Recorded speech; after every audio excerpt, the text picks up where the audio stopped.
adalah membangun pusat kota, di mana ada city tour ini kita akan bangun.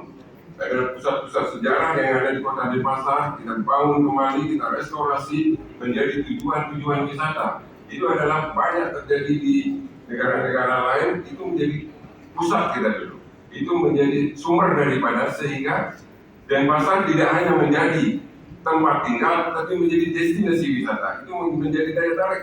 Setelah itu baru masuk ke desa-desa yang mempunyai kearifan lokal ataupun mempunyai kreativitas sehingga bisa tamu itu terus berlanjut.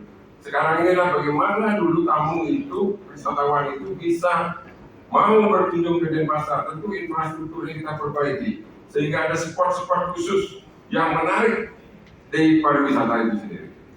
Kota Denpasar ini adalah kota yang paling dekat dengan bandara, yang paling dekat dengan pelabuhan kapal Indonesia. Kenapa kota Denpasar justru tidak dikunjungi oleh wisatawan-wisatawan asing? Karena yang pertama, kita selesaikan permasalahan yang utama, yaitu kemacetan. Kemudian yang kedua adalah infrastruktur.